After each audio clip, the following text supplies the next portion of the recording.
কি ভাবছেন? অবাক হচ্ছেন নিশ্চয়ই যে এতটুকু বাচ্চাটাকে দিয়ে ওর মা ব্যাগ বওয়াচ্ছে। এটা একদমই ভুল। বাচ্চাটা নিজেই কান্না করে ওর মায়ের থেকে ব্যাগটা নিয়ে নিয়েছে যে আমি নিয়ে যাব, যেহেতু আমরা হাঁটছি ব্যাগ নিয়ে ও হাঁটবে। বলে রাখি, আমরা গেছিলাম একটা সার্টেন প্ল্যান করেই বেরিয়ে পড়েছিলাম পাকুড়িয়ায় সালাসার ধাম মন্দিরে। কিছু ভিডিও করেছি, ভালোভাবে ভিডিও হয়নি। এখানে যে জুতো রাখার জায়গাটা রয়েছে সেখানে আমরা জুতো রাখতে এসে আর এক কেলেঙ্কারি। আমার মেয়ে নিচে যারা জুতো খুলেছে তাদের জুতোগুলোকে হাতে করে তুলে জায়গায় জায়গায় সাজিয়ে রাখছে দায়িত্ব নিয়ে। তাকে ধরে বেড়ে তার পা থেকে জুতো খোলাতে আর এক দেরি।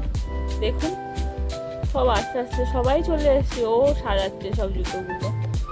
এই যে দূরে দেখা যাচ্ছে মন্দিরটা, এই মন্দিরের কথাই আপনাদের বলছিলাম।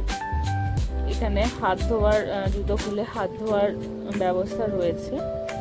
আর আমার মেয়েটাকে হঠাৎ করে দেখি এই কাজ করেই যাচ্ছে, তখনও এই কাজ করছে।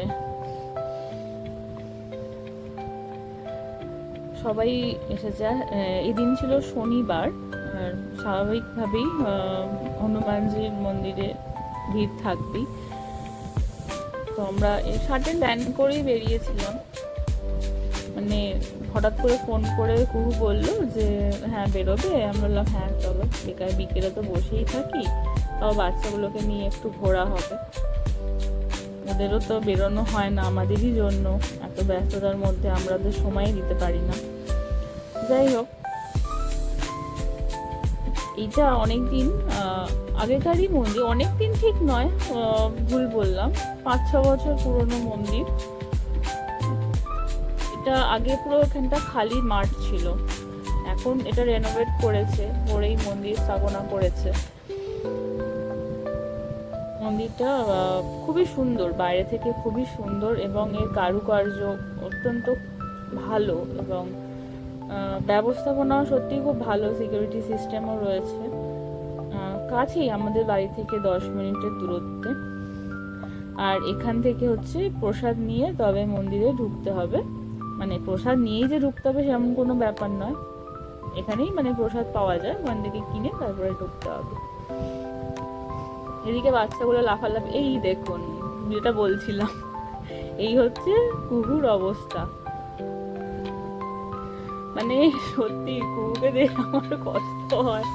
ওকে বলি যে তোকে দেখে আমার কষ্ট হচ্ছে সবসময়, কথাগুলো বলেই থাকি আমি।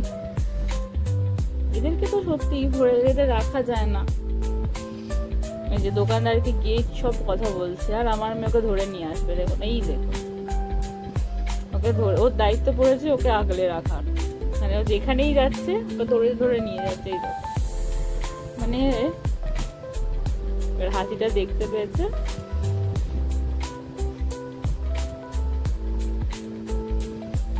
এবার মূল গর্ভগৃহের দিকে যাওয়া হবে। প্রচুর সিঁড়ি আছে, প্রায় 100-র মতো সিঁড়ি আছে। সেই সিঁড়ি পার হয়ে এখানে যেতে হবে। এটা হচ্ছে মূল গর্ভগৃহ। আর এখানে হনুমানজির কোনো মূর্তি নেই, হনুমানজির ফলক রয়েছে। আমি ওটা দেখে অবাক হলাম যে এখানে ফলক রয়েছে। আমি ভেবেছিলাম যে মূর্তি থাকবে। এই যে দেখুন, এবার ক্যামেরাটা বন্ধ করতে হবে, ফটো তোলা যাবে না। আর এবার বারণ করছে সবাই যে ফোনটা অফ করে দিতে। এবার এদের ছবি তুলতে হবে। জয় ছবি তোলার জন্য, এই দেখুন, ছবি তোলার জন্য ওকে ধরে বেঁধে টেনে টুনে দাঁড়ানো করানো হচ্ছে। ছোটটা তো আর এক।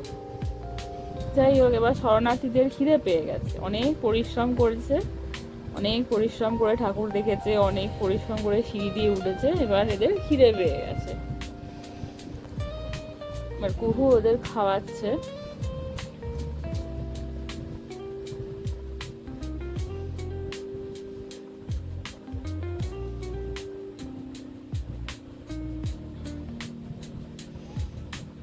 এটা হচ্ছে ফেরার সময়।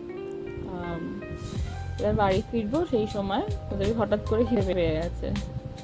ব্যাস, এই যে বেড়ালটা দেখেছে, আমার মেয়ের আর কিচ্ছু চাই না। কুকুর বেড়ালের প্রতি ওর আলাদাই একটা টান আছে।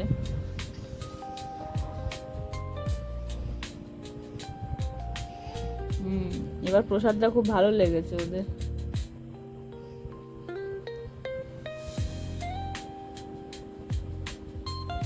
মাকেও খাওয়াচ্ছে। কি দায়িত্ববান ছেলে বাবা গো, এরম ছেলে খুঁজেও পাওয়া যায় না।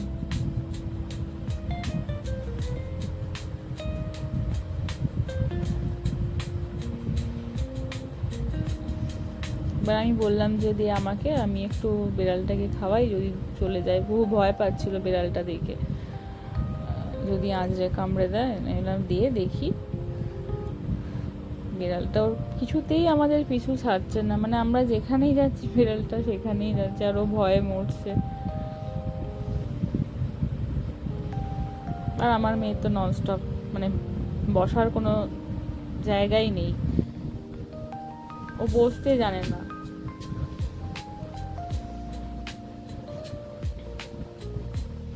এবার বাড়ি ফেরার জন্য উঠতে হবে, অনেক হয়ে গেছে, অনেকক্ষণ সময় এসেছি আমরা, বাড়ি ফিরতে হবে এবার।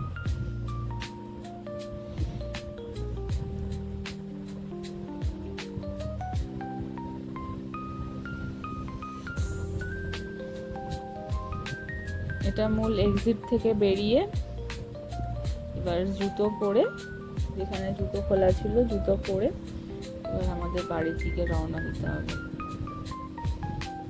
বহুর ছেলে কিছুতেই আসবে না, ও মন্দিরেই থাকবে। এবার আমার মেয়ের প্রিয় কাজের জায়গা, ও জুতো রাখার জায়গা। এটা হচ্ছে মূল মানে মন্দিরের এক্সিটটা, বাইরে থেকে এরকম লাগে দেখতে। এটা হচ্ছে পাকুড়িয়া, পুরো হাই রোডের ওপরেই মন্দিরটা। এবার টোটো ধরে এখান থেকে, টোটো মানে সামনেই টোটো পাওয়া যায়, টোটো ধরে বাড়ি ফিরতে হবে। কোনো হাই রোড থেকে আবার একটা টোটো চেঞ্জ করে আসতে হবে। দিনটা বেশ ভালোই কাটলো। ঠাকুরের স্থানে এসে সত্যিই মনটা খুব ভালো হয়ে যায়। এইভাবে আমাদের বেরোতে হবে মাঝে মাঝে।